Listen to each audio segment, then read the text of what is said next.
दोस्तों जय हिंद। स्वागत करता हूँ इस नए वीडियो में। दोस्तों आप लोगों से बहुत सारे बंदे का ये डाउट था, ये सवाल था कि आखिर हम लोग जीडी कैसे क्लियर करें। एयरफोर्स का जीडी आप लोग कैसे क्लियर करोगे। तो इस वीडियो को आप लोग पूरा लास्ट तक देखिएगा और आप लोग को हर एक चीज़ पता चल जाएगा कि आखिर जीडी में होता क्या है और आप लोग कैसे क्लियर कर लोगे। तो दोस्तों स्टार्ट करते हैं वीडियो अच्छा लगेगा तो लास्ट में लाइक कर दीजिएगा और चैनल पर नए हो तो सब्सक्राइब कर दीजिएगा। दोस्तों स्टार्ट करते हैं। दोस्तों आप लोग जीडी में जाते हो तो आखिर होता क्या है।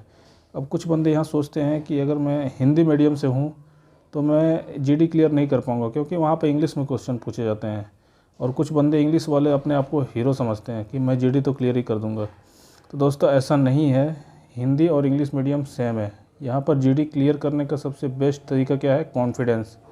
आपका कॉन्फिडेंस लेवल, अगर आपका कॉन्फिडेंस लेवल बहुत हाई है, मतलब ओवर कॉन्फिडेंस नहीं होना है, आपका कॉन्फिडेंस लेवल हाई है तो आप जीडी क्लियर कर सकते हो। अब मान लो आप हिंदी मीडियम से पढ़े हो और आप जीडी क्लियर करना चाहते हो, तो आपको क्या करना है कि हिंदी मीडियम से पढ़े हो, थोड़े बहुत इंग्लिश आपको आना चाहिए, थोड़ा बहुत बोल सको, थोड़ा बहुत समझ सको, तो आप जीडी आसानी से क्लियर कर दोगे। अब जीडी में होता क्या है कि आप जब आप जीडी में जाओगे तो वहाँ पे आपको हाफ सर्किल में बना के 10 से 15 बंदे का ग्रुप जो होता है, वहाँ पे हाफ सर्किल आपको बना के बैठा दिया जाता है। और वहाँ पे आपको एक पेपर दिया जाता है ए4 साइज़ का पेपर दिया जाएगा। उसमें कुछ लिखा रहेगा पैसेज टाइप का, ज़्यादा लंबा नहीं, छोटा पैसेज रहेगा। उसको आपको पढ़ना रहेगा। उसको आप पढ़ोगे, आपको 5 मिनट का टाइम दिया जाएगा, उसको आप पढ़ोगे और बिल्कुल अच्छी तरीके से पढ़ना। आपको समझ में आ जाएगा 2-3 मिनट में। उसका आपको टॉपिक नहीं रहेगा, उसका हेडिंग नहीं रहेगा, उसको आपको समझना पड़ेगा कि उसका हेडिंग क्या बन सकता है, थीम आपको बनाना पड़ेगा। ऐसा नहीं है कि आपको हेडिंग भी दे दिया जाएगा और स्टोरी भी दे दिया जाएगा, ऐसा नहीं है। तो आपको समझना है उसको, तो वो क्या है उसको आपको समझना है, वो आप समझ जाओगे। उसके बाद 5 मिनट के बाद अफसर आएंगे, 2 से 3 अफसर आएंगे। कभी कभी 2 भी आ सकते हैं, कभी कभी 3 भी आ सकते हैं। तो ये डिपेंड करता है कि आप कहाँ जाते हो, किस सिलेक्शन सेंटर में जाते हो, तो ये उस पर डिपेंड करता है। तो आगे बात करते हैं कि आप जहाँ जाते हो तो उसके बाद आप 2 से 3 अफसर आ जाएंगे। उसके बाद आपका इंट्रोडक्शन होगा। जैसे आप ग्रुप है, जैसे 10 से 15 बंदे का, तो इंट्रोडक्शन होगा। अब कुछ बंदे यहाँ गलती क्या करते हैं मैं बताता हूँ। कुछ बंदे गलती करते हैं कि हाथ पर ऐसे ऐसे करने लगेंगे, चाहे ऐसे ऐसे करने लगेंगे, खुजली करने लगेंगे। ऐसा नहीं है। आप जाओगे तो बिल्कुल शांत बैठना है और थोड़ा सा चेहरे पे स्माइल। ये नहीं है कि फुल कॉन्फिडेंस है, कहीं इधर खुजली कर रहे हैं, कहीं ऐसे कर रहे हैं, कहीं ऐसे कर रहे हैं, ऐसा नहीं करना है। बहुत सारे बंदे ऐसे करते हैं, इसलिए मैं ऐसा बोला। और बहुत सारे बंदे तो एक सिंप्लिसिटी मेंटेन करते हैं और थोड़े चेहरे पे स्माइल लाना है। ये आपको पहला काम यही करना है कि सिंप्लिसिटी रखना है और चेहरे पर स्माइल रखना है। और बेकार फिजूल का काम ऐसे ऐसे वैसे वैसे नहीं करना है। जो क्वेश्चन उधर से पूछा जाए उस पर आपको बॉडी लैंग्वेज से रिएक्ट करना है। ऐसा नहीं कि आप कुछ भी कर दोगे, ऐसा नहीं, आपको बॉडी लैंग्वेज से रिएक्ट करना है। यहाँ तक क्लियर हो गया। उसके बाद आपको जो पूछा जाएगा उस पर आर्गूमेंट भी नहीं करना है। जैसे ग्रुप डिस्कशन आप करोगे, कुछ बंदा दूसरा कोई बोलेगा तो उस पर आर्गूमेंट भी नहीं करना है कि नहीं मैं सही हूँ वो गलत है। नहीं, आप अपना पॉइंट रखोगे। आपका जेन्युइन पॉइंट है, चाहे आपका जो भी पॉइंट है वो आप रखोगे। ऐसा नहीं है कि वो कुछ अलग बोल दिया, मुझे लगा कि ये सही है वो गलत है। तो नहीं, आपका पॉइंट है तो आप रखोगे। आपका पॉइंट सही है चाहे गलत है, जो भी है वो वहाँ अफसर बताएंगे, आप नहीं बताओगे। तो वहाँ पे लड़ाई झगड़ा नहीं करना है, वहाँ पे आर्गूमेंट नहीं करना है, वहाँ पे आप बस अपना पॉइंट रखना है। अब आगे बात करें, जब पॉइंट आप रख दोगे तो आपको क्या करना है। अगर पॉइंट आपका जेन्युइन रहा तो वहाँ के जो अफसर रहते हैं वो समझ जाएंगे, तो आपको चुप कर देंगे बस। वो समझ गए हैं और आपको समझदार है। अगर आप समझदार हो तो आप समझ जाओगे कि मेरा पॉइंट जो है सही है।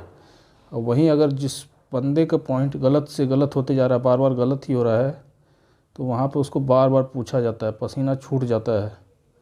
समझ रहे हो। तो इसीलिए थोड़ा बहुत जो है आप इंग्लिश कॉम्प्रिहेंसन स्टोरी वगैरह पढ़ते रहना, ताकि आपको जो भी वहाँ पे मिले, ज़्यादा टफ नहीं होता है, जो भी आपको मिले उसको आप पढ़ते रहना। और पैसेज वगैरह अभी से, स्टोरी वगैरह अभी से थोड़ा बहुत इंग्लिश में पढ़ते रहना। क्योंकि आप लोग हिंदी मीडियम वाले थोड़े से डाउन रहते हो, मुझे पता है, लेकिन अभी से आप लोग तैयारी करोगे तो मतलब 10 से 15 दिन में अच्छा खासा मतलब तैयारी हो जाता है इतना। और तैयारी होने के बाद वो जब वहाँ जाओगे तो आपको सबसे पहला है कॉन्फिडेंस। ये मतलब कॉन्फिडेंस है, जो भी आप बोलोगे, इंट्रोडक्शन पूछा जाएगा तो इंट्रोडक्शन में आप कॉन्फिडेंस लेवल आपको बरकरार रखना है। ये नहीं कि आप मतलब झुके हुए हो, ऐसे हो, नहीं, कॉन्फिडेंस लेवल में ऐसे सीधा बैठना है।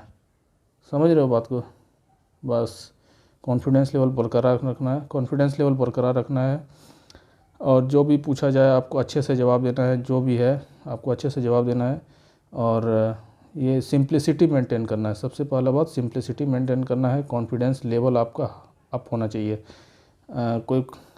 कोई बंदा जो होता है बोलते वक्त जो है मतलब हिचकिचाता है, हेजिटेट होता है, तो ऐसा नहीं होना चाहिए।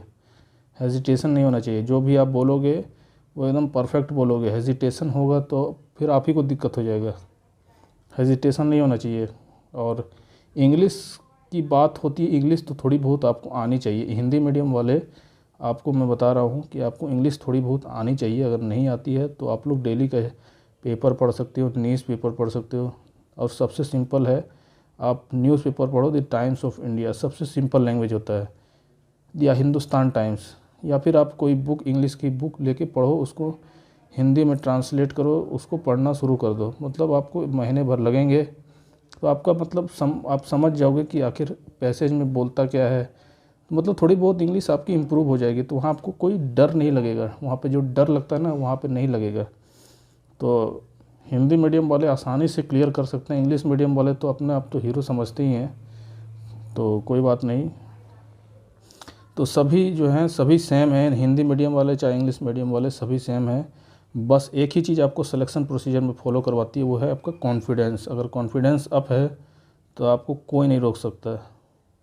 और बाकी नर्वसनेस नहीं दिखाना है। मतलब आप वहाँ पे जाके नर्वस हो रहे हो, मतलब पसीना छूट रहा है, ठंड में भी पसीना छूट रहा है, ऐसा नहीं करना है। जो भी आपका नर्वसनेस थोड़ा सा दूर रखना है। नर्वसनेस जो है थोड़ा दूर रखना है उसको। अगर अंदर आता भी है तो उसको दिखाना नहीं है, शो नहीं करना है। तो बस इतना ही है जीडी का, ज़्यादा कुछ खास नहीं है। और आप लोग ग्रुप डिस्कशन आपका, और मेन बात मैं यहाँ बोलना चाहूँगा, अगर आप लोग 2-3 बंदे हो, साथ में रहते हो, तो आप लोग साथ में प्रैक्टिस भी कर सकते हो। डेली के अगर प्रैक्टिस करोगे तो आपका इम्प्रूवमेंट ही होगा। ये एक बेसिक चीज़ है, आप लोग कर सकते हो। अगर 2-3 बंदे साथ में रहते हो या 4-5 बंदे, तो आप लोग खुद से भी ये कर सकते हो। तो ये अभी से करोगे तो आपका कॉन्फिडेंस लेवल भी अप होगा, आपका इंग्लिश भी इम्प्रूवमेंट होगी। अभी मॉडर्न ज़माना चल रहा है तो इंग्लिश थोड़ी बहुत आनी ज़रूरी है। तो हिंदी मीडियम वाले आप लोग थोड़े बहुत इंग्लिश का इम्प्रूव करने की कोशिश करो। नहीं आती है कोई दिक्कत नहीं है, लेकिन इंग्लिश ऐसी भी चीज़ नहीं है जो बोलचाल की भाषा में मतलब यूज करते हैं, ऐसा कोई दिक्कत नहीं है। इंग्लिश का आप लोग यूज कर सकते हो। आप लोग पढ़ाई लिखाई कर इतने अच्छे तरीके से किए हो, थोड़ा बहुत इंग्लिश भी सीख लोगे तो आपके लिए कोई दिक्कत नहीं होने वाली है। तो बस यही है, आप लोग ग्रुप डिस्कशन खुद से अभी करना शुरू कर दो। बाकी आज ये वीडियो यहीं पर एंड करते हैं। और वीडियो अच्छा लगा तो लाइक ज़रूर करना, चैनल पर नए हो सब्सक्राइब जरूर करना। ऐसे वीडियोज़ आपको मिलते रहेंगे। Thank you so much, bye bye.